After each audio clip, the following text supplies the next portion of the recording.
Assalamualaikum warahmatullahi wabarakatuh. Saya Marilda Distia Bestari dengan NRP 50012211112 akan mempresentasikan hasil analisis tugas saya tentang global optimasi, yaitu dengan metode simulated annealing dan GA atau genetic algorithm. Baik, berikut merupakan hasil analisis saya.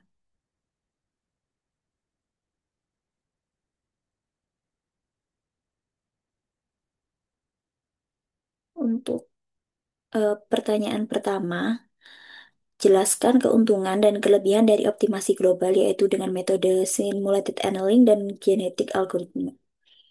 Yang pertama, untuk simulated annealing. Nah, simulated annealing sendiri itu merupakan metode optimasi global yang meniru proses pendinginan logam dalam fisika material, lebih tepatnya yaitu di bidang thermal atau di bidang penurunan suhu, di mana sistem awalnya suhu dipanaskan dengan suhu tinggi sehingga dapat bergerak bebas melewati banyak keadaan. Kemudian perlahan didinginkan untuk mencapai keadaan energi minimum. Nah, dalam konteks optimasi, SA sendiri itu memulai dengan solusi acak pada tiap iterasinya sehingga menghasilkan tetangga baru dengan gangguan kecil. Jika solusi baru lebih baik, maka akan diterima. Namun, solusi yang lebih buruk ini akan tetap diterima dengan probabilitas berbanding terbalik dengan selisih biaya dan suhu saat itu. Seiring suhu menurun, probabilitas menerima solusi yang lebih buruk akan mengecil. Dan SA akan bertransisi dari fase eksplorasi ke eksploitasi. Kelebihan dari metode SA sendiri itu terletak pada kemampuannya melewati jebakan minimum lokal. Seperti yang dijelaskan tadi bahwa SA ini tidak serta-merta membuang solusi buruk yang diterima, tetapi juga mencari lagi solusi yang jauh lebih baik sehingga tidak mudah terjebak dalam minimum lokal. Karena penerimaan solusi suboptimal di fase awal tidak memerlukan informasi turunan fungsi biaya dan memiliki parameter yang relatif sedikit untuk di-setel atau digunakan. Metode ini efektif pada permasalahan yang sangat kompleks atau memiliki permukaan cost function yang kasar, serta mudah diimplementasikan dan dapat digabungkan dengan teknik lain untuk meningkatkan proses inversi. Yang kedua yaitu ada genetik algoritma. Nah, untuk genetik algoritma sendiri yaitu merupakan metode optimasi global yang terinspirasi dari proses evolusi biologis, di mana solusi potensial diperlakukan sebagai individu dalam populasi dan dievolusikan sebagai seleksi alam, crossover, dan mutasi. Nah, pada tahap awal, populasi dengan kromosom ini dibuat secara acak dalam ruang parameter. Kemudian, setiap kromosom akan dievaluasi menggunakan cost function untuk menilai kualitas atau kecocokan solusi. Kemudian, proses seleksi akan memilih individu dengan nilai biaya rendah untuk dijadikan induk lalu di crossover atau dikawinkan atau disilangkan yang merekomendasikan bagian-bagian parameter dari dua induk untuk menghasilkan keturunan baru, serta mutasi akan ditambahkan dengan variasi acak agar populasi tidak terjebak di solusi lokal. Nah, kelebihan dari genetik algoritma ini, yang pertama yaitu keuntungan utamanya, kemampuannya menjelajahi ruang solusi yang luas tanpa perlu asumsi atau kehalusan fungsi biaya atau kontinuitas gradien, sehingga sangat cocok untuk masalah non-linear, diskrit, ataupun multimodal. Nah, GA ini juga relatif mudah diimplementasikan dan diadaptasi karena memiliki toleransi yang tinggi terhadap noise, serta dapat memanfaatkan paralelisasi untuk mempercepat konvergensi. Nah, secara umum pengaplikasiannya itu cukup mudah tanpa perlu penentuan model awal spesifik seperti yang ada pada lokal minimum serta walaupun GA ini telah menemukan lokal minimum masih memungkinkan menemukan global minimum karena adanya proses mutasi sehingga tidak mudah terjebak dalam lokal minimum dan akan optimal dalam mencari solusi yang terbaik. Nah, kemudian untuk nomor dua, jika data digenerasi atau DOPS menggunakan persamaan berikut, di mana persamaan yaitu D true sama dengan cos omega 0 M M1X ditambah M1 kali M2 dengan true modelnya itu M1 2,5 dan M2-nya 6,0 dan omega nolnya sama dengan 20 dengan nilai X dengan rentang dari 0 sampai 2. Tentukan inverted model M1 dan M2 dengan dua metode tersebut. Yang pertama untuk simulated annealing dan yang kedua menggunakan generate algoritma. Berikut merupakan source code hasil analisis saya.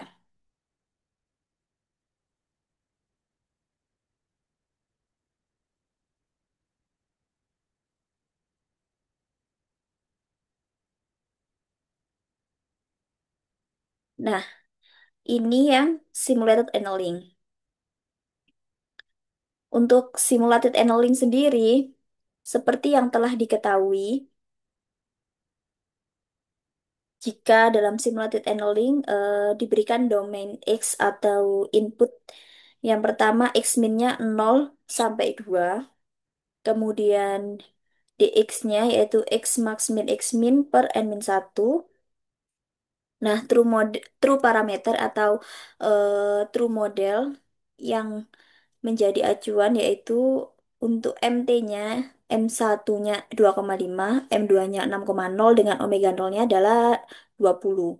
Kemudian dimasukkan di true-nya atau persamaan yang diberikan dengan cos omega 0 dikali MT1 X ditambah MT1 dikali MT2. Kemudian pada kasus pertama karena tidak adanya noise maka SD-nya dinolkan atau noise-nya dinolkan. Kemudian di plot noise data. Yang kemudian ada simulated annealing setup. Nah, simulated annealing setup ini juga memberikan informasi di mana kita memberikan max iterasi atau iterasi maksimum yang digunakan dalam pencarian acak. Kemudian ini inisial temperaturnya kita berikan 1 dan alfanya itu atau cooling rate-nya kita berikan 0,995. Kemudian ada parameter bounds, yaitu inisialisasi solusi awal dilakukan secara acak dalam batas parameter untuk memastikan proses pencarian dimulai dari lokasi yang tidak bias.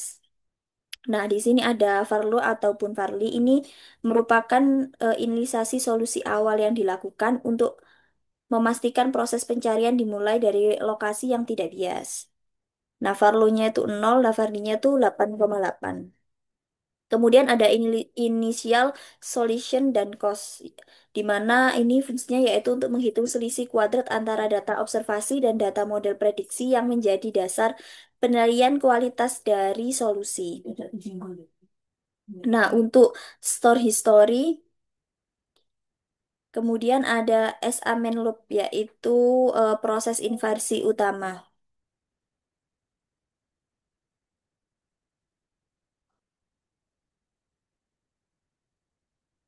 Yang kemudian ada eh,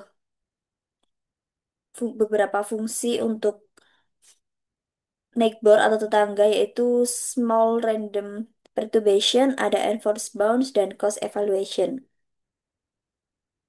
Yang kemudian diplot dan yang terakhir di display hasil estimated parameter. Kemudian kita run.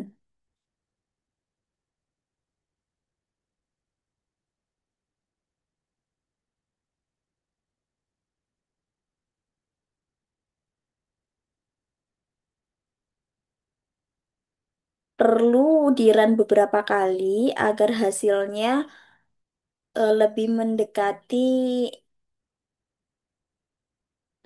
M1 dan M2-nya atau true modelnya.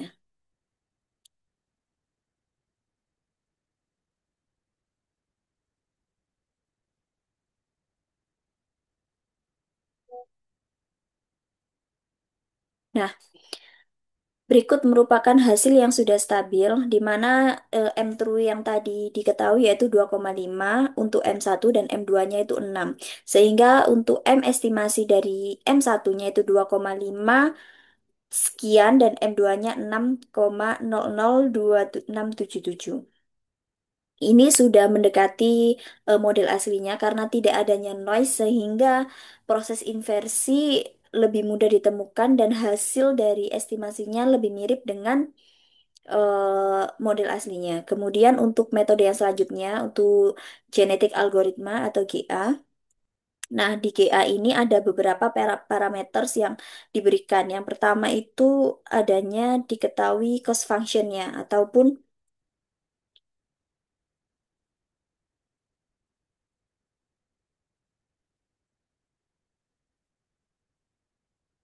ini adalah kayak setelah populasinya itu terbentuk, setiap kromosom dievaluasi dengan fungsi biaya. Nah, cost function ini akan menghitung jumlah kuadrat selisih antara data observasi, noisy, dan keluaran model. Nah, ini akan menentukan kualitas tiap individu. Maka semakin kecil biayanya, maka semakin baik kromosom tersebut dalam representasikan data. Karena ini noise-nya juga nol, sehingga SD-nya kita tulis nol.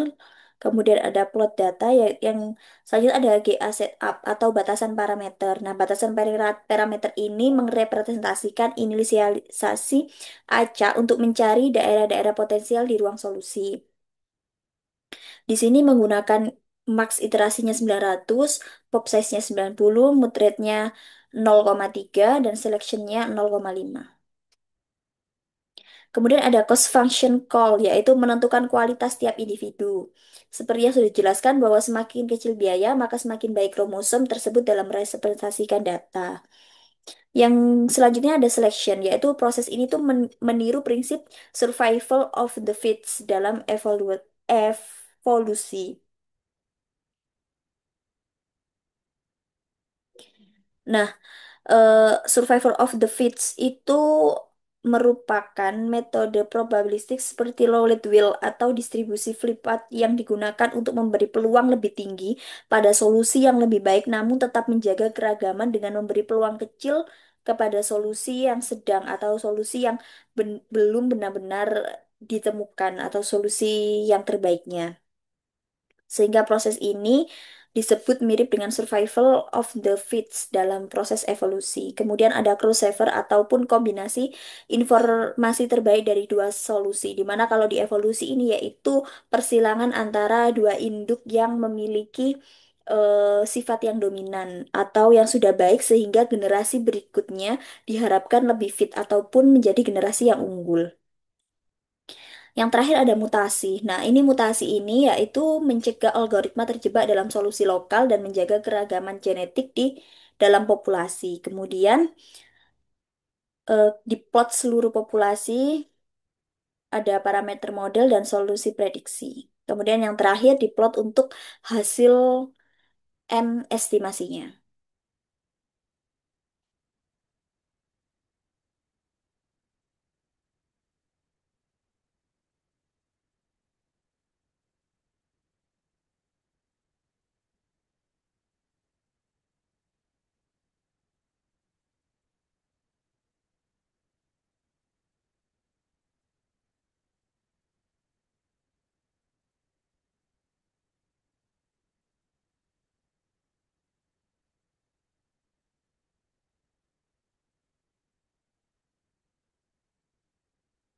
Nah, ini merupakan hasil estimasi dengan nilai yang paling dekat dengan M-true, di mana untuk MS-nya itu 2,5. Sebenarnya untuk beberapa kali run itu juga akan menghasilkan estimasi yang benar-benar mirip, di mana hasilnya itu tidak memiliki selisih atau hasilnya itu tepat di 2,5 dan 6,0. Tapi butuh beberapa kali run untuk bisa mengoptimalkan agar tidak terjebak di lokal minimum pada source code ini. Nah, beberapa kali dilakukan akan menghasilkan hal yang lebih stabil. Kemudian, selanjutnya saya akan menjelaskan bagaimana hasilnya seperti itu. Untuk simulated annealing yang pertama. Dapatkan grafik seperti ini nih, grafik satu, grafik 2 dan grafik 3. Nah, untuk analisis grafiknya, pada kondisi tanpa noise, grafik menunjukkan bahwa simulated annealing atau SA ini dengan cepat menurunkan nilai cost dari puluhan ratus menuju hampir nol dalam beberapa ratus iterasi pertama. Menandakan bahwa algoritma langsung menemukan kombinasi parameter M1 dan M2 yang mampu merekonstruksi data sintetik dengan sempurna. Plot cost history juga memperlihatkan penurunan eksponensial di fase awal hingga fase eksplorasi lalu merata di dekat nol saat suhu semakin rendah pada fase eksploitasi. Sementara itu, untuk jejak parameter M1 yang ditunjukkan pada garis biru pada grafik grafik ini dan M2 pada garis merah itu melonjak pada awal karena SA masih menerima solusi suboptimal.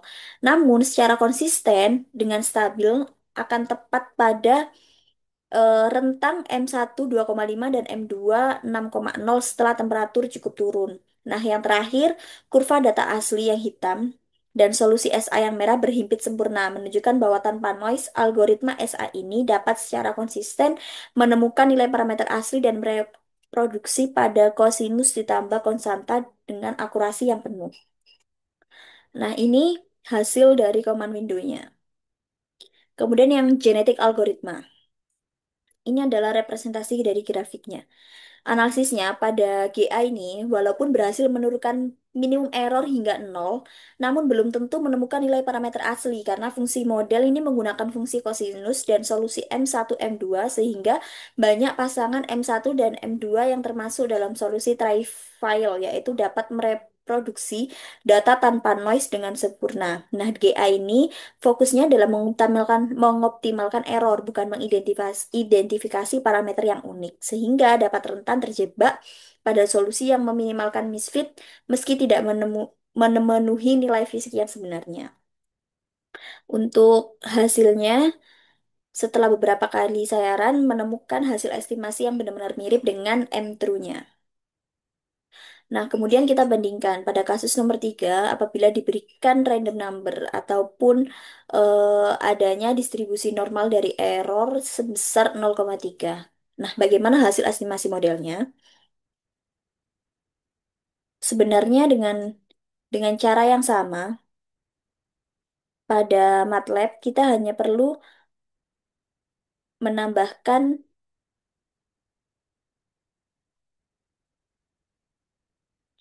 menambahkan error pada SD-nya dengan source code yang sama. Untuk SA, kita tambahkan di sini di noise-nya 0,3. Kemudian pada GA kita juga menambahkan noise-nya 0,3. Kita lihat yang SA terlebih dahulu.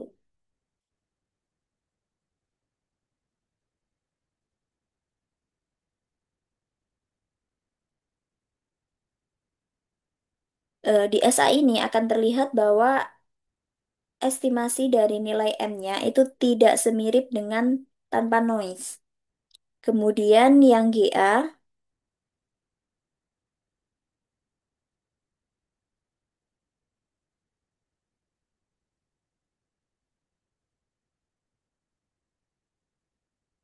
di GA pun juga perlu melakukan run berulang agar mendapatkan hasil yang benar-benar optimal ataupun hasil yang mirip dengan M-true-nya.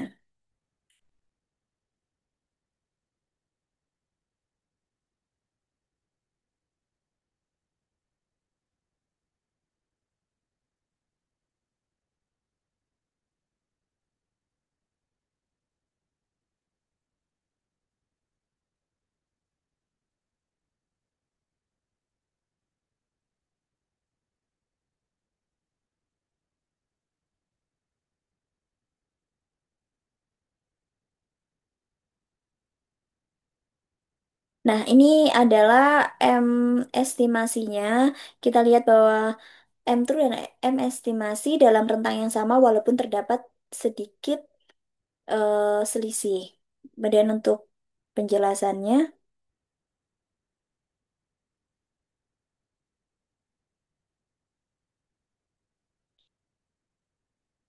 untuk yang pertama menggunakan metode simulated annealing.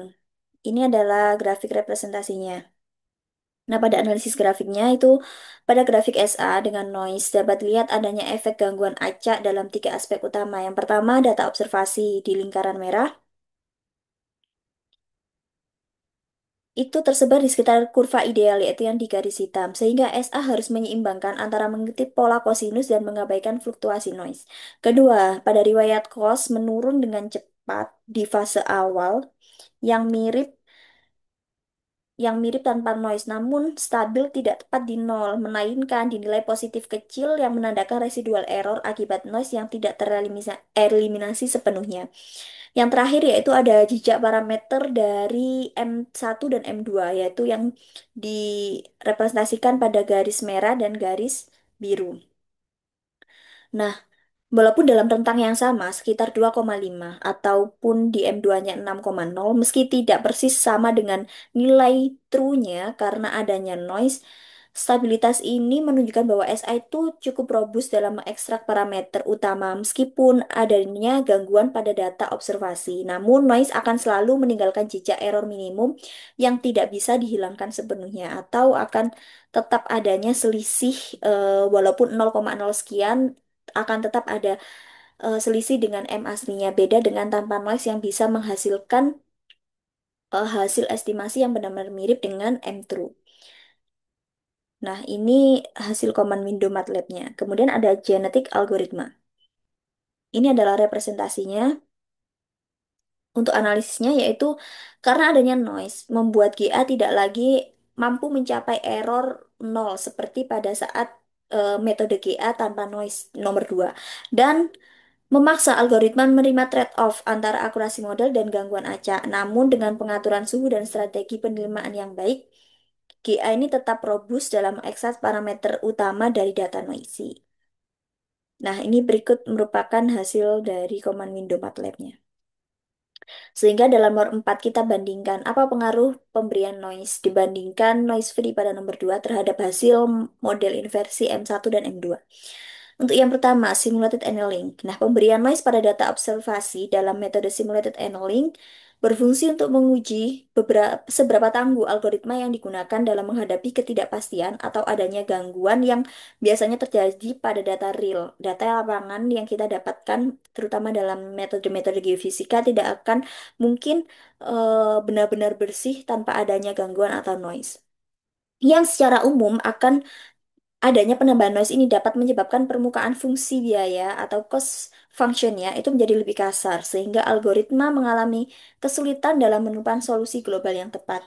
Namun dalam percobaan ini, karena estimasi para model M1 dan M2 dengan dan tanpa noise menunjukkan perbedaan yang sangat kecil, yang ditunjukkan pada jawaban nomor 2A tanpa noise dan nomor 3A dengan adanya noise, hasil estimasi ini masih dalam rentang yang sama, yaitu tidak jauh-jauh dari 2,5 dan 6,0 M true-nya.